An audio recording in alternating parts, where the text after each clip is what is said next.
নমস্কাৰ, মই অতুল ভূঞা। আপোনালোকে চাবলৈ আৰম্ভ কৰিছে এক বিশেষ অনুষ্ঠান, যিটো অনুষ্ঠানত আজি এজন বিশেষ ব্যক্তিক আমি আমন্ত্ৰণ জনাইছোঁ। আজি আমাৰ লগত এই অনুষ্ঠানত অংশগ্ৰহণ কৰিবলৈ আহিছে খাকী ছবিখনৰ নৱাগত পৰিচালক অতুল ভূঞা। অতুল ভূঞা, আপোনাক এই অনুষ্ঠানলৈ স্বাগতম জনাইছোঁ। সামাজিক মাধ্যমত এটা নতুন ট্ৰেণ্ড চলি আছে, বয়কট খাকী। ইয়াৰ বাবে আপুনি দায়ী। মোৰ প্ৰসংগ আপুনি ইয়াত কিয় উত্থাপন কৰে? মই আপোনাক প্ৰশ্ন কৰিছোঁ, ইয়াৰ লগত আকৌ খাকীৰ বিতৰ্কৰ লগত মই কেনেকৈ জড়িত হৈছোঁ? আপুনি কিবা বিতৰ্কিত বক্তব্য লিখিছিল সাংবাদিক হিচাপে? আপুনি মোক ডাইৰেক্ট কৈছে, মই কিন্তু কোনো বিতৰ্কিত আপুনি লিখিছে নে নিলিখিছে সেয়া ফেচবুকৰ ৱাল চালে গম পাব। আপুনি খাকীৰ ওপৰত সোধক বা বেলেগ প্ৰশ্ন সোধক। খাকীখন কিবা প্ৰপোগাণ্ডা ছবি হ'ব নেকি, যে নিৰ্বাচনৰ সময়ত যিহেতু উলিয়াইছে, নৱাগত পৰিচালক হিচাপে মই ইমানো মুখ্য নহয় যে এক নিৰ্দিষ্ট ৰাজনৈতিক দলক প্ৰমোট কৰিবলৈ মই ছবিখন নিৰ্মাণ কৰিম। দেখা গৈছে যে শেহতীয়াভাৱে ইখনৰ পিছত সিখনকৈ অসমীয়া ছবি চলা নাই। এনে পৰিস্থিতিত আপুনি খাকী এৰিবলৈ মৰখা কেনেকৈ উঠালে? খাকীৰ পোষ্টাৰলৈ যথেষ্ট চৰ্চা হৈছে। দ্বিতীয়খন পোষ্টাৰত দেখা গৈছে এজন আৰক্ষী বিষয়াৰ চকুৰ আগত এগৰাকী মহিলাৰ বস্ত্ৰহৰণ কৰিবলৈ চেষ্টা চলোৱা হৈছে। এইখিনিলৈকে ঠিকে আছে। বস্ত্ৰহৰণ কৰিবলৈ চেষ্টা চলোৱা মানুহজনে লুঙি পৰিধান কৰি আছে। লুঙি পৰিধান কৰা ব্যক্তিজনক ইয়াত কিয় দেখুৱালে? ইয়াৰ দ্বাৰা বৰ্তমানৰ বিজেপি চৰকাৰখনে যিদৰে মুছলমানক তুচ্ছ তাচ্ছিল্য কৰে, মুছলমান সমাজক আপুনি ছবিখনৰ জৰিয়তে তুচ্ছ তাচ্ছিল্য কৰিব বিচাৰিছে নেকি? ছবিখনৰ ভিতৰুৱা খবৰ এটা দিব বিচাৰিছোঁ। খাকীৰ যিটো মূল চৰিত্ৰ, এজন সঁচা ভাৰপ্ৰাপ্ত আৰক্ষী বিষয়াই এই খাকীত চৰিত্ৰ ৰূপায়ণ কৰিছে। ছবিখনৰ আৰম্ভণিতে আমি দেখা পাইছিলোঁ, আপোনালোকে প্ৰচাৰ চলাইছিল যে খাকীত জুবিন গাৰ্গে গীত পৰিৱেশন কৰিব। জুবিন মোৰ খুব ভাল বন্ধু, বয়সত যদিও মোতকৈ সৰু। বাস্তৱ সত্যটো মই পুনৰ কৈছোঁ এই অনুষ্ঠানত যে জুবিনৰ সম্পৰ্ক এতিয়া নহয়, মোৰ 30-35 বছৰ আগৰ সম্পৰ্ক। ইউনিভাৰ্চিটিৰ পৰা পাছ কৰি গুৱাহাটীত যেতিয়া আহিছিলোঁ, বেচেলাৰ লাইফ পাইছিলোঁ, সেই সময়তে জুবিনৰ লগত মোৰ ভাল আছিল। তেতিয়া জুবিন মোৰ লগত আহি গানৰ আড্ডা চলিছিল। তেতিয়া জুবিন গাৰ্গ বিখ্যাত কণ্ঠশিল্পী নাছিল। অনামিকা যেতিয়া জুবিনৰ ৰিলিজ হৈছিল, জুবিন তেতিয়া অনামিকা কেছেটটো লৈ মোৰ ওচৰত আহিছিল, পাব্লিচিটিৰ কাৰণে আমাৰ ওচৰত আহিছিল। জুবিন তেতিয়াৰ পৰা মোৰ বন্ধু। খাকী নিৰ্মাণ কৰা যে খাকীৰ সিদ্ধান্ত লৈছোঁ, গতিকে জুবিন অবিহনে খাকীৰ কথা হ'বই নোৱাৰে। জুবিনৰ ওচৰত গ'লোঁ, জুবিনে ক'লে ঠিক আছে মই গানটো গাই দিম, 2 দিন ৰখা। কৈছে মই গানটো কালি পৰহিলৈ গাই আছোঁ, মই কাইলৈ গাই আছোঁ, কাইলৈ আহি যাম। পিছদিনা ৰাতিপুৱা হঠাৎ জুবিনৰ ৰাতিপুৱা মেছেজ পাইছোঁ, বন্ধু আজি নোৱাৰিম, মই 2 দিন পিছত গাম। 2 দিন পিছত জুবিনে ক'লে মই ছিংগাপুৰ যাম। ছিংগাপুৰৰ পৰা যোৱাৰ আগতেও মোক কৈ গ'ল মেছেজটো, মই আহি পেলাই গান গাম। কিন্তু জুবিন গ'ল, তাৰপৰা আহি পেলাই গান গাব নোৱাৰিলে। নমস্কাৰ, মই অতুল ভূঞা। আপোনালোকে চাবলৈ আৰম্ভ কৰিছে এক বিশেষ অনুষ্ঠান, যিটো অনুষ্ঠানত আজি এজন বিশেষ ব্যক্তিক আমি আমন্ত্ৰণ জনাইছোঁ। এজন ব্যক্তিৰ এখন ছবি, যিখন ছবি ইতিমধ্যে যথেষ্ট চৰ্চা হৈছে, ছবিৰ পোষ্টাৰক কেন্দ্ৰ কৰি। ছবিৰ নাম খাকী। আজি আমাৰ লগত এই অনুষ্ঠানত অংশগ্ৰহণ কৰিবলৈ আহিছে খাকী ছবিখনৰ নৱাগত পৰিচালক অতুল ভূঞা। অতুল ভূঞা, আপোনাক এই অনুষ্ঠানলৈ স্বাগতম জনাইছোঁ। ধন্যবাদ ভূঞা। প্ৰথম কথা, আপুনি মোক নৱাগত পৰিচালক হিচাপে পৰিচয় কৰি দিয়াৰ বাবে ভাল পাইছোঁ। এইখন মোৰ প্ৰথম ছবি, গতিকে নৱাগত পৰিচালক। ছবি কৰাৰ সপোন বহুদিনীয়া আছিল, কিন্তু ছবি নিৰ্মাণ কৰাৰ সুযোগ পোৱা নাছিলোঁ। অৱশেষত সুযোগ পাইছোঁ।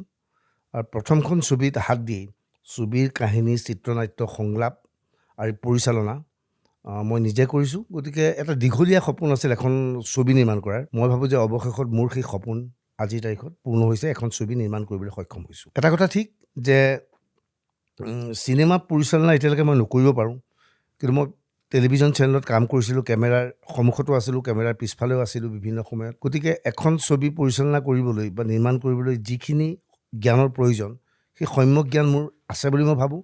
সেইবাবে ছবিখন নিৰ্মাণ কৰিছোঁ। হয়তো যদি মই সাৰ্থক হৈছোঁ, যদি মোৰ সঁচাকৈ জ্ঞান আছে বুলি ভাবিছিলোঁ, দৰ্শকে ছবিখন চাই ভাল পাব। আৰু যদি মোৰ জ্ঞান নাই, ছবিখন হয়তো দৰ্শকে বেয়া পাব। সকলো দৰ্শকৰ ওপৰত নিৰ্ভৰ কৰিব। দৰ্শকে চাই ক'ব যে অতুল ভূঞাই ছবি পৰিচালনা কৰিব জানে নে নাজানে। দেখা গৈছে যে শেহতীয়াভাৱে ইখনৰ পিছত সিখনকৈ অসমীয়া ছবি চলা নাই। আমাৰ চকুৰ আগতে 3খনকৈ অসমীয়া ছবিৰ অৱস্থা খুবেই বেয়া। তেনে অৱস্থাত, এনে পৰিস্থিতিত আপুনি খাকী নিৰ্মাণ কৰি এৰিবলৈ মৰখা কেনেকৈ উঠালে? আচলতে এই মুহূৰ্তত এইখন ছবি নিৰ্মাণ কৰিম বুলি মই ভবা নাছিলোঁ। মই আগেয়ে কৈছোঁ যে মোৰ ছবি নিৰ্মাণ কৰাৰ সপোন বহুদিনীয়া আছিল, কিন্তু মই ইমান বছৰ, যোৱা 35টা বছৰে সংবাদ মাধ্যমৰ সৈতে জড়িত। প্ৰিণ্ট মিডিয়াত কাম কৰিছিলোঁ, টেলিভিশ্যন মিডিয়াত কাম কৰিছিলোঁ, বিভিন্ন কাকতত কাম কৰিছিলোঁ। সেই সময়ত মই এজন বেতনমুখী কৰ্মচাৰী বা সম্পাদক আছিলোঁ। গতিকে কাম কৰোঁ, প্ৰতিমাহে দৰমহা পাওঁ। কোনো কাকত কৰ্তৃপক্ষ বা কোনো চেনেল কৰ্তৃপক্ষৰ সন্মুখত পোৱা নাছিলোঁ যিজনে যে মোক এখন ছবি নিৰ্মাণ কৰিবলৈ 3 মাহ বা 6 মাহ সময় ছুটি দিব। কাৰণ আমি সকলোৱে জানো এখন ছবি নিৰ্মাণ কৰাৰ আগতে প্ৰি প্ৰডাকশ্যনৰ কাম আছে, ছবিৰ শ্বুটিং শেষ কৰাৰ পিছত পষ্ট প্ৰডাকশ্যনৰ কাম আছে। আজিৰ তাৰিখত আপোনাৰ সৈতে মই সাক্ষাৎ দি আছোঁ যদিও মই আচলতে খাকীৰ ফাইনেল প্ৰিণ্ট মই এতিয়াও পোৱা নাই। শেহতীয়া কাম এতিয়াও চলি আছে। গতিকে খাকীৰ নামতে প্ৰায় আমি আগষ্টৰ পৰা আৰম্ভ কৰিছোঁ। আগষ্ট, ছেপ্টেম্বৰ, অক্টোবৰ, নৱেম্বৰ, ডিচেম্বৰ, জানুৱাৰী, ফেব্ৰুৱাৰী, প্ৰায় 7 মাহ 7 মাহ মই ছবিখনৰ কামত জড়িত আছোঁ। আগতে তেনেকৈ শ্ৰুতি পোৱা নাছিলোঁ। বিভিন্ন সময়ত কাম কৰিছোঁ। কেতিয়াবা চাকৰিৰ পৰা ৰিজাইন দিবলগীয়া হৈছে। যেতিয়াই ৰিজাইন দিবলগীয়া হয়, হাতত সময় পাওঁ, তেতিয়াই সৃষ্টিমূলক কাম কৰোঁ। ইতিমধ্যে সেইখিনি সময়তে মই 3খনকৈ কিতাপ লিখিছিলোঁ। আৰু এতিয়া মই সময় পাইছোঁ, যিহেতু নিজে ডিজিটেল মিডিয়াত আহিলোঁ, নিজেই কৰিব পালোঁ। গতিকে মোৰ তাত এতিয়া অফুৰন্ত সময় আছে বুলি ভাবোঁ। সেয়েহে মই ছবি নিৰ্মাণ কৰিবলৈ এই সময় বাছি ল'লোঁ। আচলতে এই মুহূৰ্তত 27 ফেব্ৰুৱাৰীত ছবি ৰিলিজ কৰিম বুলি মোৰ সপোন নাছিল।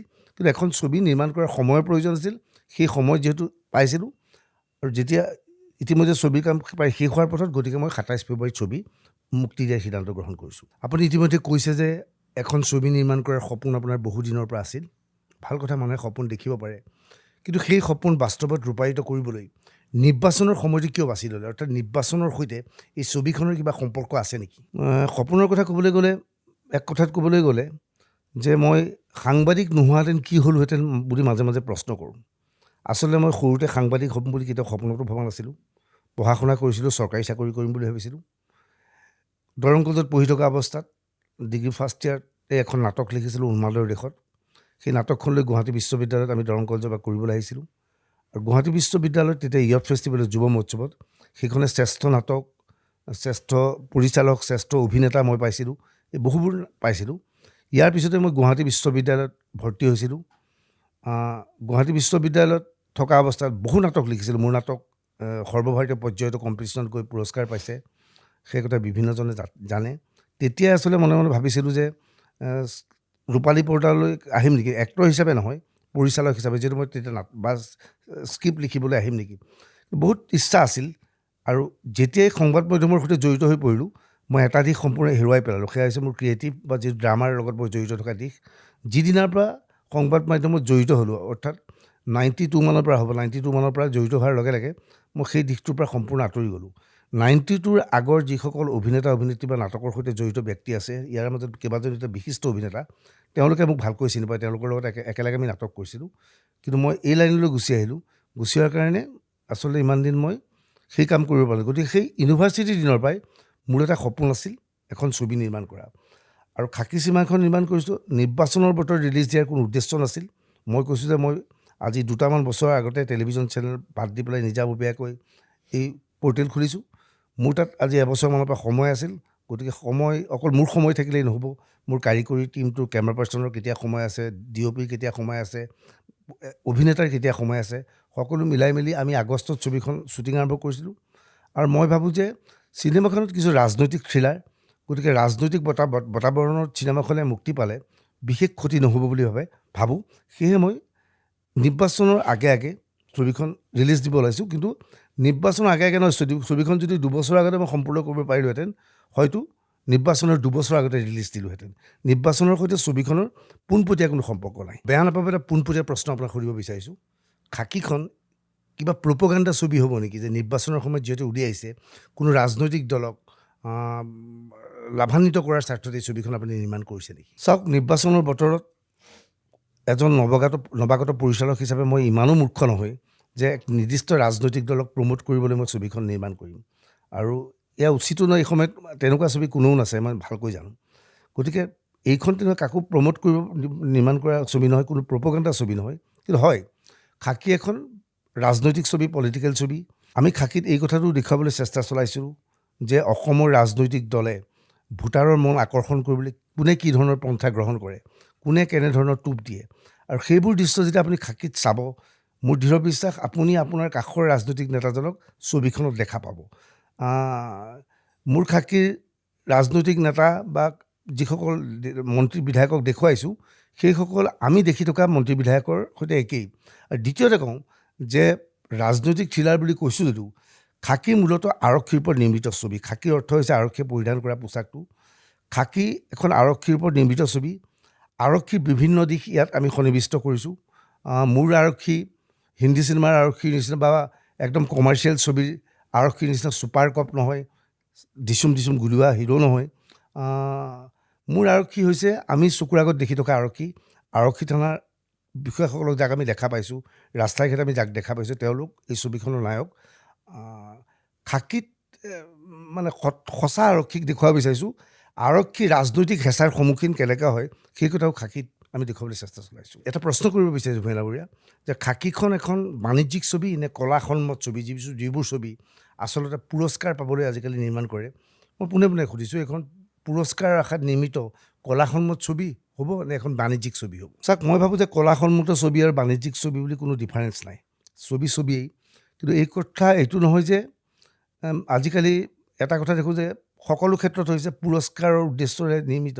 আজিকালি উপন্যাস লিখিলেও কিছুমানে উপন্যাস লিখে যিখন পুৰস্কাৰৰ বাবে লিখা উপন্যাস, যিখন উপন্যাস সুখপাঠ্য নহয় বা আপুনি পঢ়ি ভাল নাপায়। আমি যেতিয়া আগতে কলেজ লেভেলত বা স্কুল লেভেলত যিবোৰ উপন্যাস পঢ়িছিলোঁ, সেয়া পুৰস্কাৰ পাবলৈ লিখা নাছিল। কিন্তু আজিকালি অধিকাংশ লেখক লেখিকাই কিতাপ এখন লিখে পুৰস্কাৰ পোৱাৰ উদ্দেশ্যৰে।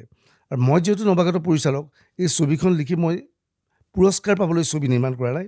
এইখন এখন বাণিজ্যিক ছবি, কিন্তু মোৰ বাণিজ্যিক ছবিৰ কিছু ঘটনা বেলেগ ধৰণৰ। ধৰক, মোক বহুতে সোধে যে ৰোমান্টিক গান আছেনে নাই। হয়, মোৰ ছবিত ৰোমান্টিক গান আছে। মাৰপিট আছে নাই? মাৰপিটো আছে। কিন্তু মোৰ মাৰপিট বা মোৰ ৰোমান্টিক গীত ইয়াত বেলেগ ধৰণৰ। এইখিনি এটা সৰু উদাহৰণ দিব বিচাৰিছোঁ। এইটো আমি সকলোৱে জানে, যিসকলে অনুষ্ঠান চাই আছে তেওঁলোকেও বুজিব যে আমি কলেজ লাইফত প্ৰায় প্ৰতিজন যুৱকৰ প্ৰেম হয়, যুৱতীৰ প্ৰেম হয়। যেতিয়া মই বা আপুনি প্ৰেম কৰিছিলোঁ, কাৰোবাৰ ছোৱালীৰ কথা ভাবিছিলোঁ, আমি সপোনত দেখোঁ যে সেই ছোৱালীজনীৰ লগত ৰেষ্টুৰেণ্টত একেলগে খাবলৈ গৈছোঁ, হাতত হাত ধৰি ফুৰিবলৈ গৈছোঁ, ক'ৰবাত একেলগে চিনেমা চাইছোঁ। কিন্তু আমি কেতিয়াও সপোন নেদেখোঁ যে সেই ছোৱালীজনীৰ সৈতে টাৱাং বা চিমলাৰ বৰফৰ মাজত গৈ ঠাণ্ডা বতৰতো আমি খালী গাৰ পৰা গান গাই থাকে। সেইটো কেতিয়াও সপোন নেদেখোঁ। গতিকে খাকীত আমাৰ হিৰো বা হিৰ'ইন নাই, তথাপিও এহাল স্বামী স্ত্ৰী বা প্ৰেমিক প্ৰেমিকাই বাস্তৱ জীৱনত যিবোৰ সপোন দেখিব বা ভাবিব, তেনেকুৱা দৃশ্যই সন্নিৱিষ্ট কৰা হৈছে বা অদ্ভুত ধৰণৰ কোৰিঅ'গ্ৰাফাৰ লৈ সপোনত নেদেখা দৃশ্য ইয়াত সন্নিৱিষ্ট কৰিবলৈ চেষ্টা চলোৱা হোৱা নাই। এক কথাত ক'বলৈ গ'লে খাকীত কোনো নায়ক নাই বা ইয়াত কোনো নায়িকা নাই। খাকীৰ প্ৰায় প্ৰতিটো চৰিত্ৰই গুৰুত্বপূৰ্ণ চৰিত্ৰ। আৰু ছবিখন চালে গম পাব যে সৰু পাণ দোকানীৰ যিটো চৰিত্ৰ, সেই চৰিত্ৰত যিজনে অভিনয় কৰিছে তেওঁ এজন খুব ভাল অভিনেতা। মই এটা কথা মনত পৰিছে, আৰক্ষী থানাৰ সন্মুখত আমাৰ এখন দোকান আছে ছবিখনত। সেই দোকানখনত এজন দোকানী থাকে। সেই দোকানীজন কেমেৰাৰ ফ্ৰেমত মাজে মাজে ওলায়, কিন্তু দোকানীজনৰ মুখত এটাও সংলাপ নাই। সেই দোকানীজন হৈছে অসমৰ বিভিন্ন টেলিভিছন চেনেলৰ স্ক্ৰিপ্ট লিখি থকা এজন ভাল অভিনেতা। এই সৰু চৰিত্ৰটোতো তেওঁ অভিনয় কৰিছে। গতিকে আমি প্ৰতিটো সৰু চৰিত্ৰক গুৰুত্ব দিছোঁ। গতিকে খাকীৰ প্ৰতিটো চৰিত্ৰই হিৰ', প্ৰতিটো চৰিত্ৰই হিৰ'ইন বুলি মই ক'ব বিচাৰোঁ। সাধাৰণতে বলিউডত খাকী বা আৰক্ষী বিষয়াৰ পৰা বহু ছবি নিৰ্মাণ কৰা হৈছে। আমি 70ৰ দশকৰ পৰা বিভিন্ন চিনেমা দেখা পাইছোঁ। এটা সময়ত শশী কাপুৰৰ এনেকুৱা ছবি আছিল। শেহতীয়াভাৱে সলমান খান, অজয় দেৱগান আজি বিভিন্ন ষ্টাইলত ছবিখনত ওলায়। খাকী যিহেতু আৰক্ষীৰ ছবি, খাকীৰ আৰক্ষী বিষয়াই কাৰ ষ্টাইলত ওলাব? সলমান খান, অজয় দেৱগানৰ ষ্টাইলত ওলাব নে সম্পূৰ্ণ বেলেগ ৰূপত ইয়াত আপুনি দেখুৱাব বিচাৰিব? আপুনি তাৎপৰ্যপূৰ্ণ কথা কৈছে। আজি এই অনুষ্ঠানৰ জৰিয়তে এটা গুৰুত্বপূৰ্ণ ঘোষণা কৰিব বিচাৰিছোঁ। ছবিখনৰ ভিতৰুৱা খবৰ এটা দিব বিচাৰিছোঁ। মোৰ ছবিখনৰ মূল নাম খাকী। খাকীৰ মূল চৰিত্ৰটো এখন আৰক্ষী থানাৰ ভাৰপ্ৰাপ্ত আৰক্ষী বিষয়া। এতিয়া মই আগৰ পৰা মোক যিসকলে কলেজত চিনি পাইছিল বা বিশ্ববিদ্যালয়ত মই নাটক লিখাৰ সময়ত চিনি পাইছিল যে মই বাস্তৱ চৰিত্ৰটোক মোৰ নাটকত আগতে আনিবলৈ চেষ্টা চলাওঁ। গতিকে মই এতিয়া চিনেমাটো বাস্তৱ চৰিত্ৰ এটা আনিবলৈ চেষ্টা কৰিছোঁ। যে ছবিৰ মোক প্ৰয়োজন আছিল, ছবিখনে কৈছিল খাকীত যে এটা চৰিত্ৰ লাগে ভাৰপ্ৰাপ্ত থানাৰ আৰক্ষী বিষয়া। সাধাৰণতে ভাৰপ্ৰাপ্ত আৰক্ষী থানাৰ আৰক্ষী বিষয়া বুলি ক'লে আমি কেতিয়াবা দাবাঙৰ সলমান খানক মনত পেলাওঁ, কেতিয়াবা অজয় দেৱগানক মনত পেলাওঁ, ৰাফ এণ্ড টাফ। কিন্তু মই যেতিয়া অধ্যয়ন কৰিলোঁ যে ভাৰপ্ৰাপ্ত আৰক্ষী থানাৰ এজন বিষয়া হ'লে সেই আৰক্ষী বিষয়াজনৰ 17 বছৰ কাম কৰাৰ অভিজ্ঞতা থাকিব লাগিব। তেওঁ প্ৰমোশ্যন পাই পেলাই OC হয়। অৱশ্যে এতিয়া নতুন চৰকাৰে পোনে পোনে কাৰোবাক এপইণ্টমেণ্ট দিছে, সেইটো বেলেগ কথা। গতিকে স্বাভাৱিকতেই 15-17 বছৰ কাম কৰা ব্যক্তি এজনক যদি মই OC হিচাপে লাগে, গতিকে মোৰ ব্যক্তিজনৰ বয়স 40ৰ অধিক হ'ব লাগিব, 40-45 বছৰীয়া হ'ব লাগিব। গতিকে মই তেনেকুৱা এজন অভিনেতা বিচাৰি ফুৰিছিলোঁ যিজনে খুব নেচাৰেল অভিনয় কৰে। এনেকুৱা ধৰণৰ এজন অভিনেতা লাগে যিজনে অভিনয় কৰিলে তেওঁ অভিনয় কৰা যেন লগা নাই, তেনেকুৱা এজন অভিনেতা বিচাৰি আছিলোঁ। ছবিৰ আৰম্ভণিতে আৰক্ষী থানাত থকা বিভিন্ন সহকাৰী আৰক্ষী বিষয়াসকলৰ আমি বাছনি কৰিছিলোঁ। তাৰ মাজত এটা চৰিত্ৰ বাচ্চু, ঈশান হাজৰিকা, বহু চিৰিয়েলত অংশগ্ৰহণ কৰে। ঈশান বা বাচ্চুৱে ছবিখনত এটা সৰু আৰক্ষীৰ চৰিত্ৰ অভিনয় কৰিছিল। তো ঈশানক মই ক'লোঁ যে মই এটা মূল চৰিত্ৰৰ কাৰণে এতিয়াও বিচাৰি পোৱা নাই এজন হিৰ' লাগে যিজনে খুব নেচাৰেল হিৰ' কৰে কিন্তু আৰক্ষীৰ ভূমিকা কৰিব লাগিব গতিকে সেই মানুহজনৰ অলপ পেট থাকিলে ভাল অলপ ওখ পাখ হ'লে ভাল তেনেকুৱা কোনোবা আছে নেকি তেতিয়া হঠাৎ বাচ্চুৱে তাৎপৰ্যপূৰ্ণ কথা এটা ক'লে যে দাদা যে আপুনি মোৰ অভিনয় চাইছে মইতো চাইছোঁ মোৰ অভিনয় আপোনাৰ কেনেকুৱা লাগে মই নাই তোমাৰতো অভিনয় মই ভাল পাওঁ তুমি বেছ নেচাৰেল অভিনয় কৰা তেনেহ'লে মই আপোনাক কথা এটা কওঁ যে মোৰ এজন গুৰু আছে মানে কোন গুৰু তেওঁ ক'লে যে কলেজ পৰ্যায়ত বা যৌৱনত মই যেতিয়া নগাঁৱত আমি নাটক কৰিছিলোঁ আমাৰ দলৰ মাজত এজন অভিনেতা আছিল যিজনে প্ৰায় শ্ৰেষ্ঠ অভিনেতাৰ এৱাৰ্ড পায় আমি তেওঁৰ তলত থাকোঁ সেইজনক আমাৰ গুৰু বুলি ভাবোঁ কিন্তু আমি লগৰ একেলগৰে কিন্তু সেই মানুহজনক আপুনি ল'ব পাৰে ছবিখনত হিৰোৰ কাৰণে ল'ব পাৰে গতিকে মানুহজনৰ নাম কি মই লগে লগে সুধিলোঁ তেওঁ ক'লে পৱন গায়ন মই স্বাভাৱিকতেই ভাল পালোঁ যে মই ক'লোঁ ঠিক আছে মই তেওঁৰ লগত কথা পাতিম ক'ত থাকে মানুহজন তেতিয়া বাচ্চুৱে যিটো কথা ক'লে সেই কথা শুনি আপোনালোকে আচৰিত হ'ব যে বাচ্চুৱে জানিবলৈ দিয়া মতে তেওঁলোকৰ লগত থকা পৱন গায়ন নামৰ সেই যুৱকজন এতিয়া 45-40 এইজৰ ওপৰ হ'ল খুব ভাল নাটক কৰিছিল এবছৰৰ বাবে ভ্ৰাম্যমান কোহিনুৰ থিয়েটাৰতো তেওঁ অংশগ্ৰহণ নাটক চুক্তিবদ্ধ এবাৰ কৰিছিল হঠাৎ তেওঁ আৰক্ষীত চাকৰি পালে সেই সূত্ৰে তেওঁ আৰক্ষীত গুচি গ'লগৈ আজিৰ পৰা প্ৰায় 20-25 বছৰ আগতে মই নাজানো কেইবছৰ আগতে মোৰ আৰক্ষীলৈ গুচি গ'ল আৰু আৰক্ষীত যোৱাৰ পিছত স্বাভাৱিকতে মই যেনেকৈ সাংবাদিকতা কৰিবলৈ আহি নাটক কৰিব নোৱাৰা হ'লোঁ সময় নোহোৱা হ'ল আৰক্ষীত অহাৰ পিছত তেওঁ নাটক কৰিব নোৱাৰা হ'ল নাটকৰ বাতৰি গ'ল কিন্তু আপোনাৰ যিটো চৰিত্ৰ সেই চৰিত্ৰটোত যদি আপুনি বিচাৰে পৱন গায়নক ল'ব পাৰে তো লগে লগে মই সুধিছিলোঁ পৱন গায়ন এতিয়া ক'ত কাম কৰি আছে তো বাচ্চুৱে জানিবলৈ দিয়া মতে পৱন গায়ন বৰ্তমান বিশ্বনাথ থানাৰ ভাৰপ্ৰাপ্ত আৰক্ষী বিষয়া হৈ আছে এই কথামতেই মই পৱন গায়নক লগ ধৰিবলৈ গ'লোঁ লগ ধৰি তেওঁক কথা বতৰা পাতি খুব ভাল লাগিল মই তেওঁক প্ৰস্তাৱ দিলোঁ যে মোৰ ছবিখনত এটা মেইন কেৰেক্টাৰ মই হিৰ' বুলি নকওঁ প্ৰধান চৰিত্ৰটো এজন ভাৰপ্ৰাপ্ত আৰক্ষী বিষয়া আছে তুমি কৰিবা নেকি পৱনে ক'লে মই ৰাজি আছোঁ কিন্তু ইয়াৰ বাবে মোক আৰক্ষীৰ অনুমতিৰ প্ৰয়োজন হ'ব পৱনে সন্মতি জনোৱাৰ পিছতে আমি অসম আৰক্ষীৰ সৈতে যোগাযোগ কৰিছিলোঁ আৰু পৱন গায়নক 3 মাহৰ বাবে আৰক্ষীয়ে আমাক ছবিত শ্বুটিং কৰিবলৈ দায়িত্ব দিলে ছবিত সুন্দৰভাৱে শ্বুটিং কৰিলে ডাবিং কৰাৰ আগে আকৌ যোগদান কৰিবলগীয়া হ'ল আকৌ তেওঁ আৰক্ষী বিষয়াৰ বাবে কাম কৰি আছে মাজতে এদিনৰ বাবে তেওঁ সময় মিলাই সন্ধিয়া আহি ডাবিং কৰি থৈ গুচি গ'ল গতিকে খাকীৰ যিটো মূল চৰিত্ৰটো হৈছে এজন সঁচা ভাৰপ্ৰাপ্ত আৰক্ষী বিষয়াই এই খাকীত এজন ভাৰপ্ৰাপ্ত আৰক্ষী বিষয়াৰ চৰিত্ৰ ৰূপায়ণ কৰিছে এইখিনিতে মই কওঁ যে মই তেনেকুৱা চৰিত্ৰক লৈ কাম কৰি ভাল পাওঁ পুনৰ কৈছোঁ কলেজীয়া জীৱনৰ মোৰ যিটো টাৰ্ণিং পইণ্ট আছিল যিখন মই নাটকত গৈছিলোঁ উন্মাদৰ দেশত নাটকখনত মোক যি চৰিত্ৰ লাগিছিল সেই নাটকখন কৰাৰ আগেলৈকে অসমত যিমানবোৰ নাটক হৈছিল সেই নাটকত একাংকিকা নাটকত এটা পগলা কেৰেক্টাৰ ওলায় পগলাৰ দাড়ি থাকে হুক চিঞৰি চিঞৰি হাঁহে চিঞৰি চিঞৰি ডাইলেক্ট দিয়ে কিন্তু উন্মাদৰ দেশত কৰাৰ সময়ত পগলা কি জানিবলৈ তেজপুৰৰ মানসিক চিকিৎসালয়ত গৈ পগলাক লগ পাইছিলোঁ যে আচলতে মানসিকভাৱে বিকাৰগ্ৰস্ত ব্যক্তিজনে হাঁহাকৈ নাহাঁহে তেওঁ স্বাভাৱিক কথা বতৰা কৈ থাকে হঠাৎ তেওঁৰ মতিভ্ৰম হয় গতিকে সেই ৰিয়েল কেৰেক্টাৰ যেনেকৈ উন্মাদৰ দেশত নাটকত দিছিলোঁ মোৰ খাকীটো ৰিয়েল কেৰেক্টাৰ লাগে বুলি এজন ৰিয়েল আৰক্ষী বিষয়াক পালোঁ তেওঁক আনিলোঁ আৰু মোৰ প্ৰতিটো কেৰেক্টাৰে বাস্তৱৰ অভিনেতা অভিনেত্ৰীৰ দৰে অভিনয় কৰিছে আপোনালোকে চালে গম পাব কোনো এজন অভিনেতাই বৰ্তমান অসমীয়া চিনেমাত চলি থকাৰ দৰে অতি অভিনয় বা অভাৰ এক্টিং কৰা নাই সম্পূৰ্ণ নিচাৰ অভিনয় কৰিছে তাৰ বাবে আজি এই অনুষ্ঠানৰ জৰিয়তে খাকীৰ প্ৰতিজন সদস্যক মই ধন্যবাদ জ্ঞাপন কৰিছোঁ খাকীৰ ওপৰত আৰু কথা পাতিম কিন্তু এই মুহূৰ্তত এটা প্ৰশ্ন হৈছে যে সামাজিক মাধ্যমত এটা নতুন ট্ৰেণ্ড চলি আছে বয়কট খাকীক বৰ্জন কৰিবলৈ একাংশ লোকে আহ্বান জনাইছে এই বিষয়ে আপুনি কি ক'ব বিচাৰে ইয়াৰ বাবে আপুনি দায়ী মোৰ প্ৰসংগ আপুনি কিয় উত্থাপন কৰে মই আপোনাক প্ৰশ্ন কৰিছোঁ ইয়াৰ লগত আকৌ খাকীৰ বিতৰ্কৰ লগত মই কেনেকৈ জড়িত হৈ যাব পাৰিম হয় কাৰণ আপুনি কিবা বিতৰ্কিত বক্তব্য লিখিছিল সাংবাদিক হিচাপে তাক লৈ ফেচবুকত পোষ্ট দিলে তাক লৈ বিতৰ্ক হৈছে আৰু মই পৰিচালক হিচাপে আছোঁ আৰু মই ইয়াত ক'ত দায়ী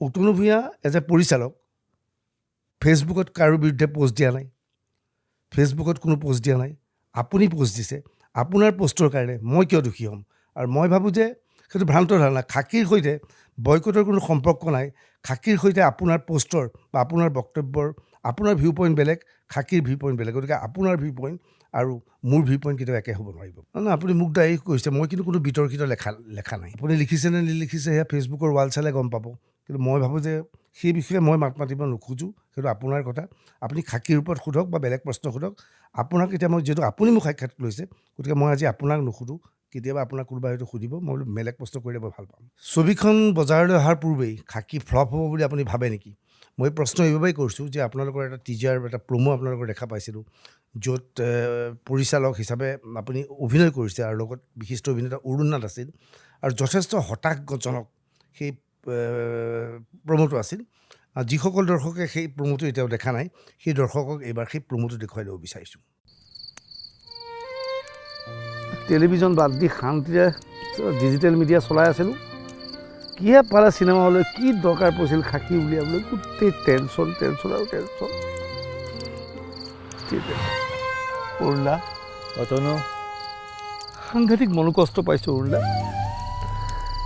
জীৱনৰ দিশ বিদিশ হেৰুৱাই পেলাইছোঁ চৌদিশে কেৱল অন্ধকাৰ আৰু অন্ধকাৰ উৰ্লা ক'ত অন্ধকাৰ দেখিছে ইমান ধুনীয়া জুইৰ পোহৰ চাৰিওফালে দেখোন জিলিকি আছে কিমান আৰু সংঘাতৰ সন্মুখীন হ'ম উৰ্লা জীৱনটো ক্ৰমাৎ জটিল হৈ পৰিছে তুমি খাকীক লৈ পেলাই এনেই টেনশ্যন খাই আছা মইতো খাকীত ৰোলটো কৰি যথেষ্ট ভাল পাইছোঁ আচলতে হতাশা আঁতৰাবলৈ জীৱনত ইতিবাচক চিন্তাৰ প্ৰয়োজন জীৱন সংগ্ৰামৰ মাজতো সুখ বিচাৰি পোৱা যায় জীৱনতো উত্থান পতন এইবোৰতো থাকিবই উত্থান পতনৰ কথা নক'ব উৰ্লা বাতৰি কাকত চলালোঁ টেলিভিশ্যন চেনেল আৰু ডিজিটেল মিডিয়াত গ'লোঁ উত্থানো ক'ত হ'ল কেৱল পতন আৰু পতন কেৱল ছ'চিয়েল মিডিয়াত গালি আৰু গালি আৰু এতিয়া এই খাকীক লৈ পুনৰ টেনশ্যন তোমাৰ চিনেমাত আইটেম ছং আছেনে নাই উৰ্লা নাই ৰোমান্টিক চিন এনেকুৱা সাৱতি এইবোৰ আছেনে নাই সেইবোৰ একোৱেই নাই উৰ্লা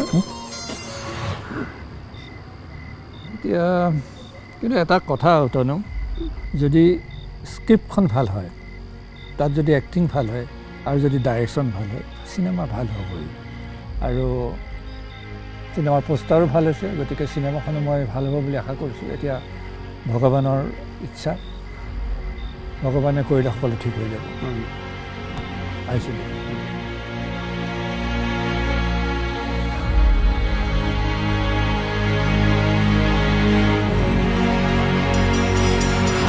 হে ভগৱান হে হিৰ যেনে তেনে যেন খাকীখন চলি যায় ভগৱান তোমাৰ ভৰিত দিছোঁ বহু খুব ৰিক্স লৈ চিনেমাখন বনাইছোঁ এই ভুল কৰিলোঁ নেকি যেনে তেনে খাকীখন চলি যায় যেন হে ভগৱান খাকীখন যেন চলি যায় প্ৰভু তোমাৰ ভৰিত সেয়া কৈছোঁ হে ভগৱান কিবা এটা কৰা ভগৱান কিবা এটা কৰা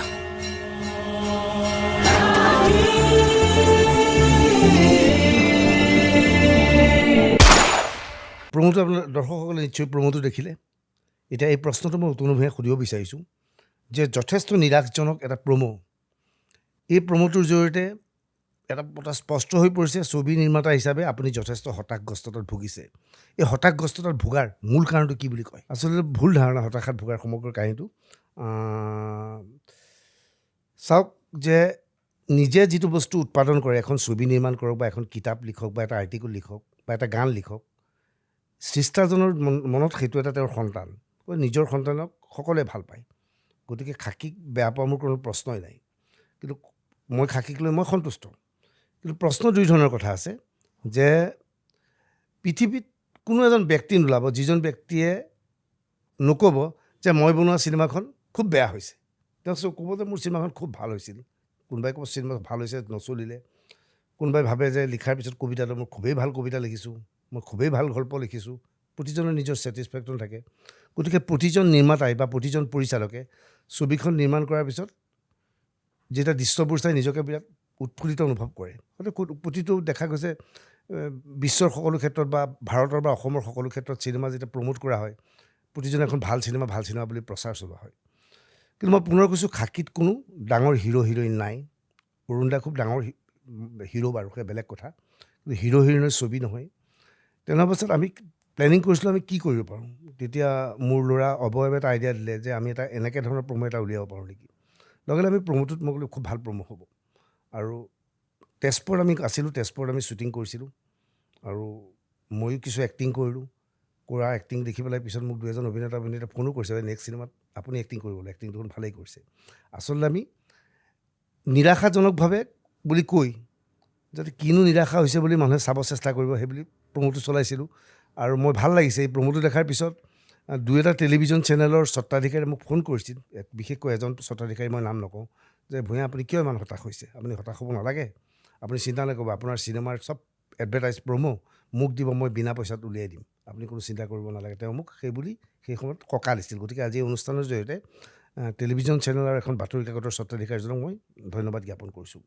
গতিকে মই পুনৰ কৈছোঁ যে সকলোৱে নিজৰ চিনেমাখন ভাল ভাল বুলি কয়, গতিকে আমিনো নিজৰ চিনেমাখন ভাল ভাল বুলি কিয় কওঁ? মই যে আমাৰ চিনেমাখন বেয়া।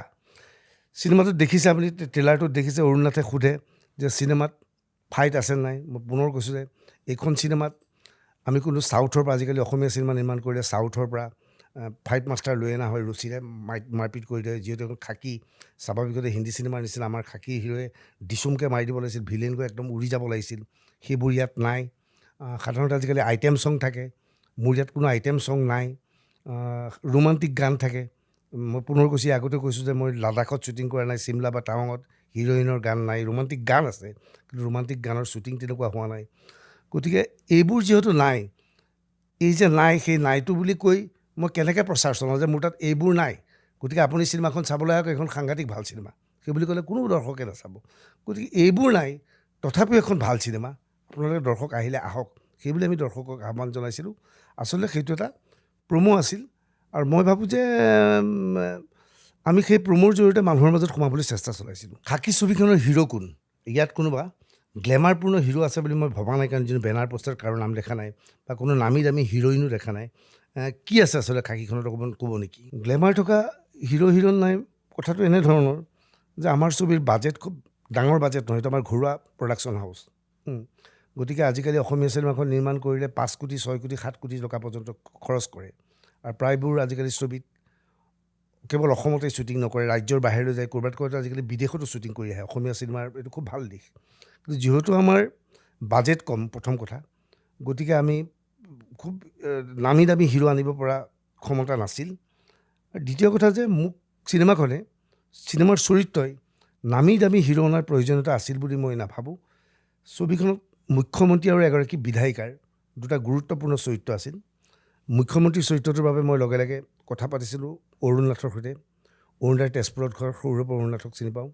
অৰুণদাক গৈ যেতিয়া স্ক্ৰিপ্টটো দিছিলোঁ, অৰুণদাই পঢ়ি ক'লে মই ভাল পাইছোঁ, অলপ নতুন ষ্টাইল পাইছোঁ, আৰু গতিকে মই কৰিম। অৰুণদাই চিনেমাখন কৰিবলৈ ৰাজি হ'ল। বিধায়িকাগৰাকী এক গুৰুত্বপূৰ্ণ চৰিত্ৰ আছিল। অসমৰ এগৰাকী স্বনামধন্য অভিনেত্ৰীৰ কাষলৈ গৈছিলোঁ এই চৰিত্ৰটোৰ বাবে। তেখেতে ক'লে যে নাই, মই ছবিখনত নকৰিম, মোৰ যিটো ইমেজ, সেই ইমেজটোৱে এই চৰিত্ৰটো কৰিলে মোক ক্ষতি কৰিব। তেতিয়া মই শেষত তেজপুৰৰ এগৰাকী খুব ভাল নাট্যকৰ্মী ডক্টৰ জাহানাৰা বেগম, তেখেতৰ সৈতে যোগাযোগ কৰিলোঁ। তেখেতে এই চৰিত্ৰটো ৰূপায়ণ কৰিলে। আৰু ইয়াত সৰু সৰু যিমানবোৰ চৰিত্ৰ আছিল, আমি এটা ডাঙৰ কাম কৰিছিলোঁ এখন ছবিখনত। হয়তো গ্লেমাৰপূৰ্ণ আৰ্টিষ্ট হ'লে সেইটো সম্ভৱপৰ নহ'লহেঁতেন। ছবিখন শ্বুটিং আৰম্ভ কৰাৰ প্ৰায় 15 দিন আগতে আমি জ্যোতি চিত্ৰবনৰ এটা হল ভাড়ালৈ লৈছিলোঁ, আৰু সেই 15টা দিনত শ্বুটিং আৰম্ভ কৰাৰ পূৰ্বে আমি জ্যোতি চিত্ৰবন ভাড়ালৈ লৈছিলোঁ। আৰু জ্যোতি চিত্ৰবনত আমাৰ সকলো অভিনেতা অভিনেত্ৰীক মাতিছিলোঁ, যে ভাগ ভাগ কৰি মাতিছিলোঁ। আজি এইকেইজন অভিনেতা অভিনেত্ৰী পুৱাৰ ভাগত আহক, দুপৰীয়া লাঞ্চৰ ব্যৱস্থা, ইভিনিং এইকেইজন অভিনেত্ৰী আহক। এখন নাটক কৰিলে যেনেকৈ আমি ৰিহাৰ্চল কৰোঁ, এই চিনেমাখন কৰাৰ আগতে চিনেমাখনৰ দৃশ্যটো কেনেকৈ শ্বুট কৰিম তাক আমি ৰিহাৰ্চল কৰিছিলোঁ। আৰু প্ৰতিজন, যিহেতু মই কৈছোঁ ইয়াত কোনো গ্লেমাৰপূৰ্ণ ভয়ানক আৰ্টিষ্ট নাই, যিসকল আৰ্টিষ্টৰ হাতত সময় নাথাকে, গতিকে তেওঁলোকে সকলোৱে হেঁপাহ পলুৱাই আহিছে, আৰু তেওঁলোকে খুব ধুনীয়াকৈ ৰিহাৰ্চল কৰিছে। ৰিহাৰ্চল কৰোঁতে আমি তাক ইম্প্ৰোভাইজ কৰিছোঁ, ক'ৰবাত সংলাপ সলনি কৰিছোঁ, ক'ৰবাত কেৰেক্টাৰটো গুৰুত্ব বৃদ্ধি কৰিছোঁ। গতিকে এই গ্লেমাৰপূৰ্ণ এক্ট্ৰেছ মই সেইকাৰণে নল'লোঁ, কিন্তু মই ভাবোঁ যে এতিয়া যুগ সলনি হৈছে, বিশেষকৈ ক'ভিডৰ পিছত মানুহে চিনেমা চোৱাটো কমাইছিল। নেটফ্লিক্স, এমাজন, ছনী লাইফ এইবোৰ আহিলে। এইবোৰ অহালৈকে মানুহে ঘৰত বহি বহি চিনেমা চাবলৈ শিকিলে। মানুহৰ এতিয়া ধ্যান ধাৰণা অলপ সলনি হ'ল। আপুনি মন কৰিব, বলিউডতো এতিয়া সাংঘাতিক হিৰোৰ ছবিবোৰ নচলা হ'ল। অখ্যাত হিৰোই ভাল অভিনয় কৰিছে, তেনেকুৱা ছবিবোৰ চলা হৈছে। গতিকে এই ছবিখন যিহেতু মোৰ বাস্তৱ কাহিনীৰ ভিত্তিত, বা আমি সমাজত দেখি থকা ছবিবোৰ ইয়াত, কেৰেক্টাৰবোৰ ইয়াত দেখুৱাম, গতিকে গ্লেমাৰপূৰ্ণ অভিনেতা অভিনেত্ৰীৰ প্ৰয়োজন নহৈছিল। এনেধৰণৰ অভিনেতা অভিনেত্ৰীয়ে আচলতে ছবিখনত ভাল অভিনয় কৰিছে বুলি মই ভাবোঁ। আপোনাৰ বক্তব্যৰ পৰা বুজা গ'ল যে ছবিখনৰ যিজন মূল চৰিত্ৰ, ভাৰপ্ৰাপ্ত আৰক্ষী বিষয়াৰ চৰিত্ৰটো সঁচাকৈ ভাৰপ্ৰাপ্ত আৰক্ষী বিষয়া এজনে অভিনয় কৰিছে, যাৰ নাম আপুনি পৱন গায়ন বুলি কৈছে, বিশ্বনাথ থানাৰ OC। মই সুধিব বিচাৰিছোঁ, শ্বুটিঙৰ অভিজ্ঞতা কেনেকুৱা হ'ব যে এজন আৰক্ষী বিষয়াই নিজে আৰক্ষী বিষয়াৰ চৰিত্ৰটো ৰূপায়ণ কৰিছে, অৰ্থাৎ এটা বাস্তৱ চৰিত্ৰ এজন বাস্তৱৰ মানুহে কৰিবলগীয়া হৈছে। ইয়াত কেনেধৰণৰ আপুনি দেখা পাইছিল, শ্বুটিঙৰ সময়ত কি ধৰণৰ পৰিৱেশ পৰিস্থিতিৰ সৃষ্টি হৈছিল? ঠিক কথা কৈছে। সাধাৰণতে এজন অভিনেতাৰ ক্ষেত্ৰত, মই নিজে আগতে অভিনয় কৰিছিলোঁ, এতিয়া কৰা নাই, সাধাৰণতে মনত কৰিব যে এটা চিম্পুল কেৰেক্টাৰ কৰাটো খুব টান। কিন্তু এক কেৰেক্টাৰটোক যদি জটিল কৰি দিয়া হয়, যেতিয়া হাঁহিবলগীয়া দিয়া হয়, হাতত AK-47 লৈ আহিবলৈ দিয়া হয়, তেতিয়া তেওঁ অভাৰ এক্টিং কৰিব পাৰে। তেওঁ কৰিবলৈ খুব সহজ, কিন্তু একদম নেচাৰেল এক্টিং কৰিবলৈ খুব টান। গতিকে পৱন গায়নে এজন আৰক্ষী বিষয়াৰ চৰিত্ৰ ৰূপায়ণ কৰিছে। আমি ছেটটো আৰক্ষী থানাৰ নিচিনা বনাইছোঁ। পৱন গায়নক বাৰে বাৰে বুজাইছোঁ যে অভিনয় কৰিব নালাগে, আৰক্ষী থানাত যি ব্যৱহাৰ কৰা তেনেকৈ ব্যৱহাৰ কৰা। আৰু তাৰ ফলত মোৰ বহু ধৰণৰ লাভ কিছুমান হৈছে। যেনে আমি ইমান দিনে বুজি পোৱা নাছিলোঁ, মই এতিয়া নতুনকৈ আজিকালি বলিউডৰ চিনেমা চোৱাৰ পিছত লগে লগে ভুল হৈছে বুলি চিঞৰোঁ। তাৰমানে কি, যে চেলুট কেনেকৈ দিব লাগে। চেলুটৰ যে আৰক্ষীৰ বেলেগ বেলেগ ষ্টাইল আছে, যে SP এজন গ'লে কেনেকৈ চেলুট দিব লাগে, বা খোজকাঢ়ি গৈ থাকোঁতে কেনেকৈ চেলুট দিব লাগে। আমি বহি আছোঁ, দুজন আৰক্ষী বিষয়া, হঠাৎ শীৰ্ষ আৰক্ষী বিষয়া এজন ৰুমত প্ৰৱেশ কৰিছে, লগে লগে চেলুটৰ ষ্টাইল কেনেকুৱা, টুপিটো পিন্ধি থাকিলে কেনেকৈ চেলুট দিব লাগে, টুপি নিপিন্ধি বহি থাকিলে প্ৰথমতে কি কৰিব লাগে, সেইবোৰ কথা আমি ইমান দিন জনা নাছিলোঁ। কিন্তু মোৰ ছবিৰ মূল কেৰেক্টাৰটোৱে যে আৰক্ষী বিষয়া, সেইবোৰ তেওঁ মোক বুজাইছিল যে দাদা এইটো এনেকৈ কৰিব লাগে, দাদা এইটো এনেকৈ কৰিব লাগে। গতিকে মই ভাবোঁ যে আৰক্ষী বিষয়াসকলে যেতিয়া ছবিখন চাব, বা আৰক্ষী লোকে যেতিয়া ছবিখন চাব, তেওঁলোকে নিজক দেখা পাব আৰু এই চৰিত্ৰটো একদম মোৰ নিচিনা অভিনয় কৰিছে, মোৰ নিজৰ কেৰেক্টাৰ ৰূপায়ণ কৰিছে। আৰু এটা তাৎপৰ্যপূৰ্ণ ঘটনা যে আমি চিনেমাখনত ৱাকি টকিৰ ব্যৱহাৰ খুব কৰিছোঁ। তো ৱাকি টকি বুলি ক'লে আমি সৰুৰ পৰা এটাই জানো, হেল্ল' আলফা স্পিকিং বুলি কয়, ডেল্টা স্পিকিং, আমাৰ এইবিলাকে চলি থাকে। সাধাৰণতে স্ক্ৰিপ্টত সেইবিলাকে কাহিনী থাকে, আমি হিন্দী চিনেমাতো দেখি আছোঁ, কিন্তু আচলতে তেনেধৰণৰ কথা নকয়। এজন থানাৰ পৰা ক'লে কি ক'ত, থানাৰ বাহিৰৰ পৰা ক'লে কি ক'ত, থানাৰ ভাৰপ্ৰাপ্ত আৰক্ষী বিষয়াজনে SPক কি বুলি মাতে, তাৰো ক'ত থাকে। আৰু এই ক'ডবোৰ সপ্তাহে সপ্তাহে সলনি হৈ থাকে, যাতে সেই ক'ডখিনি কোনোবাই গম নাপায়, টেৰৰিষ্টে গম নাপায় বা সন্ত্ৰাসবাদীয়ে গম নাপায়। গতিকে এই ছবিখনত এই ক'ডবোৰ আমি আৰক্ষী বিষয়াজনৰ পৰা ল'লোঁ কাৰণে বহু ক্ষেত্ৰত মোৰ সহায় হৈছে। সেইখিনি তেওঁ মোক যথেষ্ট সহায় কৰিছে। দ্বিতীয়তে মই নিজে আৰু এটা কথা কওঁ, মই নিজে যিহেতু সাংবাদিকতাৰ সৈতে জড়িত, আৰক্ষীক ওচৰৰ পৰা দেখিছোঁ যদিও আৰক্ষীৰ কিছুমান নিয়ম নীতি নাজানো মই, সেইটো মিছা কথা নহয়। তেওঁ যিহেতু জানে, অভিনেতাজনে জানে, গতিকে তাৰ ট্ৰেইনিং তেওঁলোকক দিলে। কিন্তু মই সাংবাদিক হিচাপে হিতেশ্বৰ শইকীয়াৰ আমোলৰ পৰা প্ৰফুল্ল মহন্ত, তৰুণ গগৈ, সৰ্বানন্দ সোণোৱাল, হিমন্ত বিশ্ব শৰ্মালৈকে দিছপুৰত মোৰ বিভিন্ন সময়ত আগমন ঘটে, বাতৰি নিউজৰভাৱে বিভিন্ন মন্ত্ৰীক মই ওচৰৰ পৰা দেখিছোঁ, বিভিন্ন বিধায়কক মই ওচৰত দেখিছোঁ। সাধাৰণতে এখন চিনেমাত দেখুওৱা বিধায়কজন আৰু মোৰ চিনেমাৰ বিধায়কজনৰ মাজত ভিউজ পাৰ্থক্য আছে।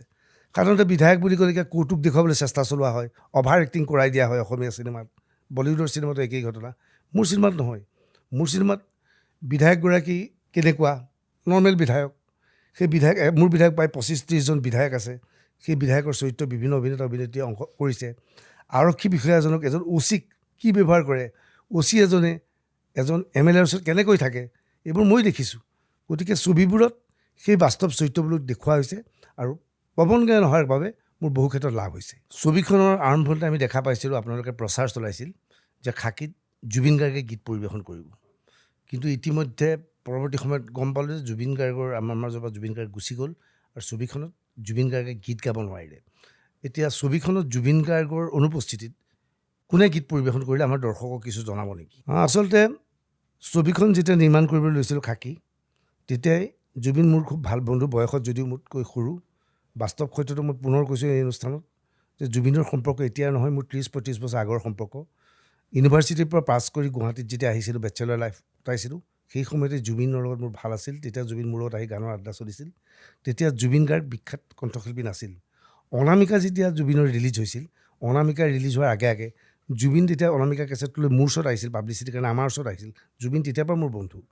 গতিকে জুবিনৰ লগত প্ৰতিটো চিনেমাৰ কথা পাতোঁ। কাঞ্চনজংঘাৰ চিনেমা নিৰ্মাণ কৰোঁতে জুবিনে মোৰ লগত কথা পাতিছিল। মিছন চাইনাৰ সময়তো জুবিনে মোৰ লগত কথা পাতিছিল।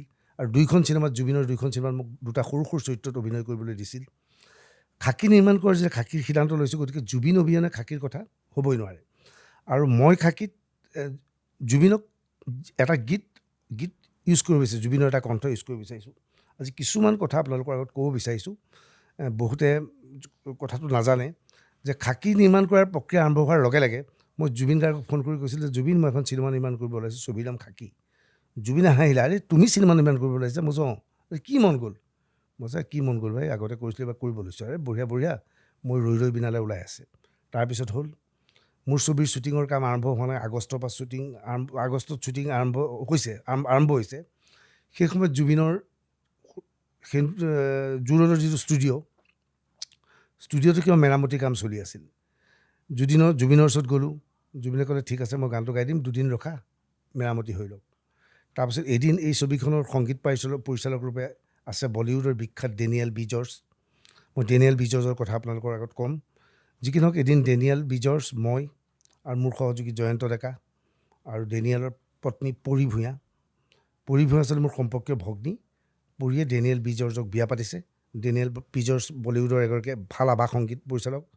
তেওঁ আন্ধাধুন ছবিখনৰ বেকগ্ৰাউণ্ড কৰি পেলাই ফিল্মফেয়াৰ এৱাৰ্ড পাইছিল। মেৰী খ্ৰীষ্টমাছৰ বেকগ্ৰাউণ্ড কৰিছে, খুব ভাল বেকগ্ৰাউণ্ড কৰে। তেওঁ যথেষ্ট পইচা লয়, কিন্তু যিহেতু তেওঁ মোৰ ভণ্টিক বিয়া পাতিছে গতিকে মোৰ পৰা প্ৰফেচনেলি পইচা নোৱা এটা পইচা লৈছে। যি কি নহওক জুবিনৰ ওচৰলৈ লৈ গ'লোঁ, আমি গোটেইকেইজন গ'লোঁ। জুবিনে মোক পালে, বিৰাট ভাল পালে। ডেনিয়েল বি জৰ্জৰ লগত কথা পাতিলে। জুবিনে ডেনিয়েলৰ লগত কথা পাতি খুব ভাল পালে। পাই ডেনিয়েলে গানটোৰ কথা ক'লে, জুবিনে ক'লে মই গাম। তেতিয়া ডেনিয়েলে খাকীৰ টাইটেল ছংটোৰ বিষয়ে জুবিনক বুজালে। তেওঁ ক'লে যে মোৰ গানটোত অলপ থলুৱা ঢোল-খোলৰ প্ৰয়োজন এটা আছে, মানে ঢোল নহয়, খোল বা তেনেকৈ থলুৱা বাদ্যযন্ত্ৰীৰ প্ৰয়োজন আছে। জুবিনে তেতিয়া কৈছিল যে মোৰ তাত ত্ৰিপুৰাৰ পৰা আৰম্ভ কৰি নাগালেণ্ডৰ বিভিন্ন বাদ্য আছে, সেইটোত ইউজ কৰিব পাৰে। লগে লগে হেৰিয়ে খুব ভাল পালে। জুবিনে ক'লে যে মই বজাই দিম। জুবিনে সেইদিনা ড্ৰাম বজাবলৈ ৰাজি হ'ল, যে যিদিনা গানটো ৰেকৰ্ডিং হ'ব। ইয়াৰ পিছত ডেনিয়েলে কৈছিল যে মই ছবিখনত পেঁপা ইউজ কৰিব বিচাৰিছোঁ, পেঁপা, অসমীয়া পেঁপা। তেতিয়া জুবিনে ক'লে যে অসমৰ যিটো পেঁপা, সেই পেঁপাত সা-ৰে-গা-মা-পা বা 7টা টোন তাত নাহে, তাত কেৱল 4টা নোটে আহে। সেইটো মই নাজানিছিলোঁ সেইদিনা জুবিন গাৰ্গৰ মুখত। জুবিনে কৈছিল যে এটা গান, এইটো দুপৰৰ মোহনা নেকি, দুপৰৰ মোহনা গানটোত তাত পেঁপাৰ পাৰ্ট এটা আছে। সেই পেঁপাটো বজাবলৈ জুবিন গাৰ্গে এজন জনপ্ৰিয় পেঁপা বাদকক মাতি আনিলে। পেঁপা বাদকজনে বজাব নোৱাৰিলে যিধৰণে জুবিনে বিচাৰিছিল। লাষ্টত জুবিনে বোলে পেঁপা বাদকটোৰ পৰা পেঁপাটো লৈ সেই বস্তুখিনি জুবিন গাৰ্গে নিজে বজাইছিল। তো জুবিনে ডেনিয়েলক ক'লে যে আপোনাৰ মিউজিকত মই পেঁপাটো বজাম। তো মোক ক'লে জুবিন তুমি পেঁপাও বজাবা, ঢোলো বজাবা, সেইটো বাদ দিয়া, প্ৰথমে গানটো কেতিয়া গাব কোৱা। কৈছে মই গানটো কালি পৰহিৰ ভিতৰত গাই আছোঁ, বা কাইলৈ গাই আছোঁ, কাইলৈ আহি যাবা। পিছদিনা ৰাতিপুৱা হঠাৎ জুবিনৰ ৰাতিপুৱাই মেছেজ পাইছোঁ, বন্ধু যে আজি নোৱাৰিম, মই 2 দিন পিছত গাম। 2 দিন পিছত জুবিনে ক'লে মই ছিংগাপুৰ যাম। ছিংগাপুৰৰ পৰা যোৱাৰ আগতেও মোক কৈ গ'ল মেছেজ, মই আহি পেলাই গান গাম। জুবিন গ'ল, তাৰপৰা আহি পেলাই গান গাব নোৱাৰিলে। গতিকে জুবিনৰ দুখ আমাৰ মাজত থাকি গ'ল। জুবিনৰ বিকল্প কোনো বিচাৰি পোৱা নাছিলোঁ, গতিকে মই গানটো ইউজ নকৰোঁ বুলি ভাবিছিলোঁ। কিন্তু ছবিখনত এটা পাৰ্ট, গানৰ এটা অংশ খুবেই প্ৰয়োজন, পুৰুষ কণ্ঠত এটা খুব প্ৰয়োজন, ছবিৰ পৰিৱেশে কয়, ছবিৰ চৰিত্ৰই কয়। গতিকে শেষত সেই অংশটো মই ৰূপম ভূঞাই হতুৱাই গাইছোঁ। ৰূপম ভূঞাই গাবলৈ চেষ্টা চলাই গাইছে, যিটো অংশত জুবিন গাৰ্গে গোৱা কথা আছিল।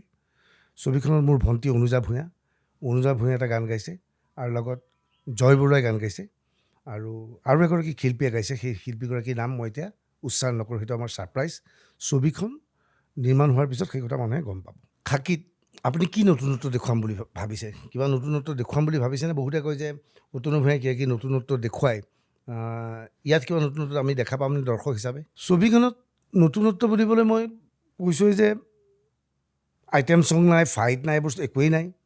কিন্তু নতুনত্ব আছে, মোক বাস্তৱ কাহিনীত আমি ছবিখনত দেখুৱাবলৈ চেষ্টা চলাইছোঁ। বাস্তৱ কাহিনী সাধাৰণতে এনেবোৰ ছবিক লৈ কলাসন্মত ছবি নিৰ্মাণ কৰা হয়, কিন্তু এখন পুনৰ কৈছোঁ, এখন কলাসন্মত ছবি নহয়, এখন বাণিজ্যিক ছবি।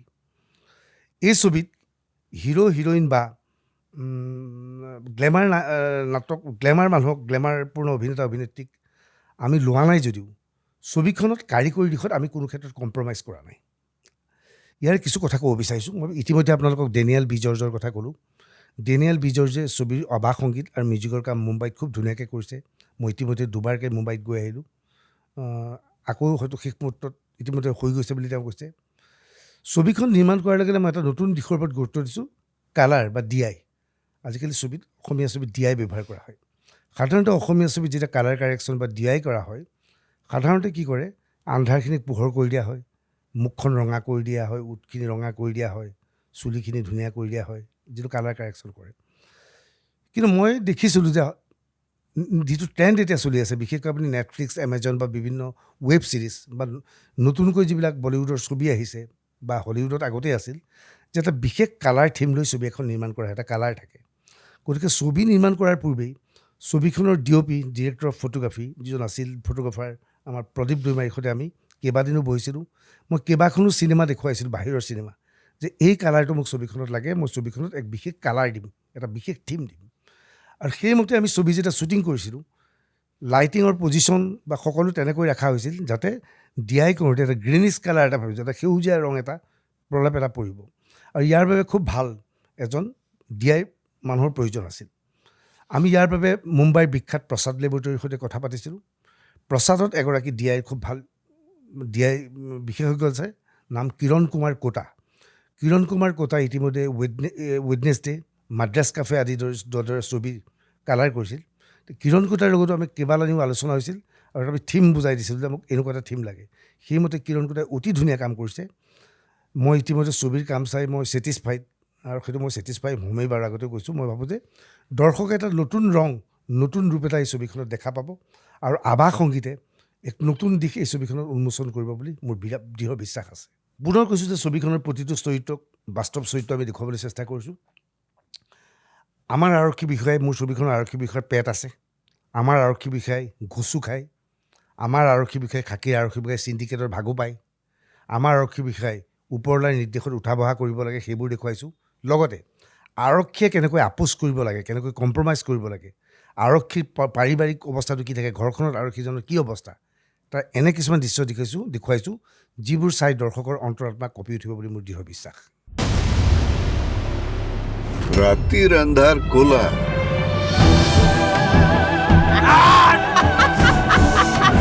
কোলা সাম্ৰাজ্য ক্ৰোধী বলে খাকি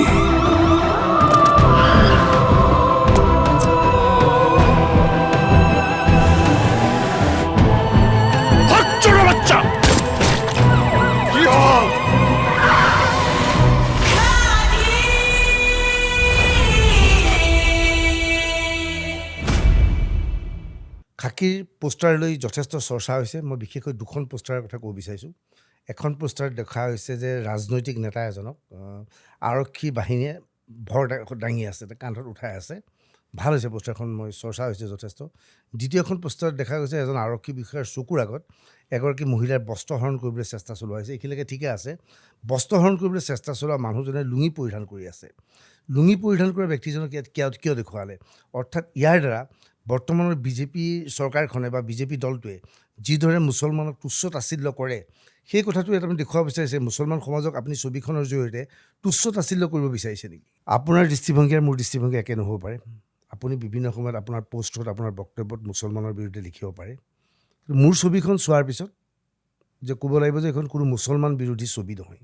সেইটো মই দৃঢ়তাৰে ক'ম যে এই ছবিখনত অতি আনন্দিত যে মই আজি কৈছোঁ যে মুছলমান অধ্যুষিত দুটি অঞ্চল, অতি ভিতৰুৱা অঞ্চলত আমি শ্বুটিং কৰিবলৈ আমাৰ ইউনিটৰ টীম গৈছিল।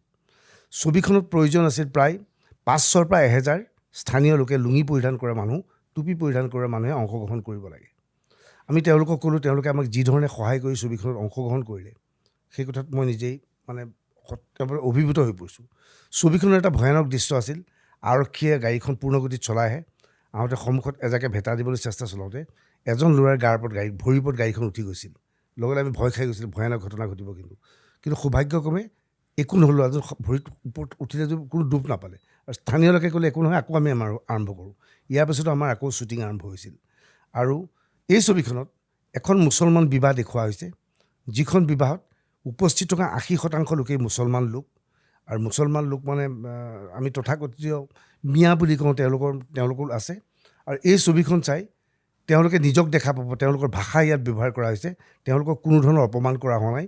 মুছলমান মানেই যে অপৰাধী নহয় সেই কথাটো ছবিখনত বুজোৱা হৈছে। ঠিক আছে, ছবিখন চালে নিশ্চয় আমি গম পাম আচলতে কি কৰিব বিচাৰিছে আপুনি। কিন্তু আপুনি এইকেইদিন খুব প্ৰচাৰ চলাই আছে যে খাকীৰ মানে শেহতীয়া কাম মুম্বাইত চলি আছে, মুম্বাইৰ পৰা আপোনাৰ চলি আছে বুলি আপুনি বিভিন্ন সময়ত দাবী কৰিছে। আচলতে মুম্বাইত কি কাম চলি আছে এতিয়া খাকীৰ? ইতিমধ্যে মিউজিক আৰু কালাৰৰ কাম হৈ আছে, এতিয়া চাউণ্ডৰ কাম কৰি আছে বৰ্তমান দেৱজিৎ চাংমাই আৰু অমৃত প্ৰথমে। খুব ধুনীয়া কাম কৰিছে। প্ৰাৰম্ভিক কাম কাজখিনি মই দেখিছোঁ। মই ভাবোঁ তেওঁলোকে খুব ভালকৈ কাম কৰিব। এখন ছবি প্ৰস্তুত কৰাৰ ক্ষেত্ৰত এক গুৰুত্বপূৰ্ণ কাম কৰে এজন DOP, ডিৰেক্টৰ অফ ফটোগ্ৰাফাৰ যিজন থাকে বা কেমেৰাৰ আৰু লগত যিজন ব্যক্তি থাকে। আপুনি ইতিমধ্যে কৈছে যে আপোনাৰ ছবিখনত প্ৰদীপ দৈমাৰীয়ে কেমেৰাৰ কাম কৰিছিল। আমি প্ৰদীপ দৈমাৰীৰ পৰা কেনেধৰণৰ কাম এই ছবিখনত আশা কৰিব পাৰিম। প্ৰদীপ দৈমাৰী পূৰ্বৰ কামতকৈ এইবাৰ প্ৰদীপ দৈমাৰী বেলেগ ধৰণে কাম কৰিছে, আমি বেলেগ ধৰণে কাম কৰাটো বিচাৰিছিলোঁ। এটা সৰু কথা কওঁ যে সাধাৰণতে ছবিবোৰত মুভিং কেমেৰা বা ৰনিং কেমেৰা খুব কম ইউজ কৰা এখন অসমীয়া ছবিত গানৰ দৃশ্যত বা ফাইটিঙৰ দৃশ্যত এনেকৈ ৰনিং কেমেৰা ব্যৱহাৰ কৰা হয়। কিন্তু মোৰ ছবিখনত 40 দিনেই মই ৰনিং কেমেৰা ব্যৱহাৰ কৰিছিলোঁ, যাৰ ফলত কেমেৰাৰ ভাড়া মই আন ছবিতকৈ বেছি আদায় দিবলগীয়া হৈছে। অৰ্থাৎ টেকনিকেলি আমি বহুত পইচা আন ছবিতকৈ খৰচ কৰিছোঁ, যদিও হিৰো হিৰইন বা গ্লেমাৰপূৰ্ণ নায়িকাৰ নামত আমি কৰা নাই। চাওক ভূঞা ডাঙৰীয়া, ফেচবুকত আজিকালি বৰ ইণ্টাৰেষ্টিং ঘটনা হয়। কোনোবাই এখন ছবিৰ কথা লিখে, ধৰক অগ্নিবাণৰ কথা লিখে, তলত এজন বা দুজন মানুহ আহি যায়, তলত লিখি দিয়ে আমি খাকী নাচাওঁ, বয়কট খাকী। আৰু কোনোবাই কিবা বেলেগ বিষয় এটা লিখিলেও আমি খাকী নাচাওঁ, বয়কট খাকী বুলি এটা ট্ৰেণ্ড চলি আছে, বিভিন্নজনে লিখা আৰম্ভ কৰিছে। গতিকে আপুনি এনে পৰিৱেশ পৰিস্থিতি আপুনি ভাবেনে খাকী চাবলৈ দৰ্শক আহিব? মই নাজানো দৰ্শক আহে নাই, মই কেতিয়াও নাজানো। মই কৈছোঁ মোৰ চিনেমাখন, এতিয়া আপোনাৰ ওচৰত কৈছোঁ মোৰ চিনেমাখন মই ভাবিছোঁ ভাল হৈছে। মই টিজাৰতো কৈছোঁ যে ছবিখনত এইবোৰ নাই, গতিকে মই হতাশ হৈছোঁ। গতিকে ছবিখন দৰ্শকে চাবনে নাচাব সেয়া দৰ্শকে জানে। কিন্তু মই ভাবোঁ যে এখন ছবি নিৰ্মাণ কৰিবলৈ, অসমৰ এখন ছবি নিৰ্মাণ কৰিবলৈ হ'লে অসমৰ মাটি পানীৰ গোন্ধ থাকিব লাগিব। ছবিখনত অসমৰ মাটি পানীৰ গোন্ধ থাকিব লাগিব। আমি চকুৰ আগত দেখা মানুহবিলাক সন্মুখত থাকিব লাগিব। আমি নেদেখা মানুহবিলাক নাথাকিলে নহ'ব। আৰু মোৰ ছবিখনত অসমৰ মাটি পানীৰ গোন্ধ আছে। গতিকে দৰ্শকে ছবিখন যদি চাবলৈ আহে ভাল পাম, আৰু দৰ্শকে চাই যদি ভাল পায় তেনেহ'লে আন 10জনক ক'ব ভাল ছবি চাবলৈ আহক। যদি বেয়া পায় ক'ব দেই নতুনভাৱে বেয়া চিনেমা বনাইছে, এখন চাব নোৱাৰি। গতিকে মই নাজানো, সেয়া মই 27 ফেব্ৰুৱাৰীৰ পিছত দৰ্শকলৈ এৰি দিছোঁ। ঠিক কথা, মই আপোনালোকো শুভেচ্ছা জ্ঞাপন কৰিছোঁ, হওক বাৰু ভাল ছবিখন। কিন্তু শেষত এটা মই প্ৰশ্ন কৰিব বিচাৰিছোঁ। খাকীৰ এখন পোষ্টাৰত অতনু ভূঞাক দেখা গৈছে, টুপি পিন্ধি লৈছে, মুখত তেজ ওলাই আছে, আৰু কোৱা হৈছে দুধৰ্ষক গুলজাৰৰ চৰিত্ৰ ৰূপায়ণ কৰিছে অতনু ভূঞাই। খাকীত কি আপুনি মেইন ভিলেনৰ চৰিত্ৰটো আপুনি ৰূপায়ণ কৰিছে নেকি? নাই, ক'ত মই ভিলেন কৰিম, এনেই হিৰো হিৰইন নাই, আৰু মই ভিলেন এখন চিনেমা কোনে চাব? আচলতে চবেই শ্বুটিং কৰি থকা দেখি এদিন মোৰো মন গ'ল যে এটা সৰু চৰিত্ৰ, মোৰ মুখত এটাও সংলাপ নাই দিয়ে কৈছোঁ, মোৰো মন গ'ল এটা সৰু ৰোল এটা কৰিম। চবেই ক'লে এনেকুৱা এটা কেৰেক্টাৰ এটা আছে, মই ক'লো কেৰেক্টাৰ এটা আছে, এইটোৱে মই কৰিলোঁ। লগে লগে মোৰ মেকআপ চেকআপ কৰিলে, অকণমান সময়ৰ কাৰণে ছবিখনত ওলাইছোঁ, মোৰ সংলাপো নাই ছবিখনত। মই এনেই পোষ্টাৰত ধেমালি কৰি দিছোঁ, আচলতে মই ছবিখনৰ কোনো গুৰুত্বপূৰ্ণ ৰোল ৰূপায়ণ কৰা নাই। মই দৰ্শকক কওঁ যে চাবলৈ আহক, চাই যদি বেয়া পায় আন 10জনক ক'ব খুব বেয়া চিনেমা হৈছে, চাব নালাগে। যদি চাই ভাল পায় তেনেকৈ ক'ব ভাল চিনেমা হৈছে। গতিকে আগতেই মনত ধাৰণা কৰি নল'ব যে এখন চিনেমা নাচাওঁ, সেইটো নকৰিব। আপুনি চাবলৈ আহক, বা প্ৰথম দিনা চাবলৈ অহা নাই, দ্বিতীয় দিনা চাবলৈ অহা নাই, তৃতীয় দিনা চাবলৈ অহা নাই, তাৰপিছত যিসকলে চাইছে তেওঁলোকক সোধক যে ছবিখন কেনেকুৱা হৈছে। যদি কয় যে ভাল চিনেমা হৈছে চাওক, যদি বেয়া চিনেমা হৈছে নাচাব। মই তাতকৈ আৰু বিশেষ একো নকৰোঁ। সকলো দৰ্শকৰ দৃষ্টিৰ ওপৰত নিৰ্ভৰ কৰে। মোৰ দৃষ্টিত ভাল ছবি, দৰ্শকে জানে এখন ছবি ভাল নে বেয়া। ধন্যবাদ ভূঞা ডাঙৰীয়া, আপুনি আমাক সময় দিয়াৰ বাবে, আপোনাৰ ছবিখনৰ বাবে কিছু কথা আপুনি আমাক ক'লে। আমি আশা কৰিছোঁ বয়কট খাকী ট্ৰেণ্ডৰ মাজতো আপোনাৰ ছবিখন চাবলৈ দৰ্শক আহিব, এইটো ভগৱানে জানে আৰু দৰ্শকে জানে। গতিকে আপোনালৈ শুভেচ্ছা থাকিল, বহুত বহুত ধন্যবাদ। আপোনালোকে এই অনুষ্ঠানলৈ মোক আমন্ত্ৰণ জনোৱাৰ বাবে ধন্যবাদ জ্ঞাপন কৰিছোঁ। ধন্যবাদ।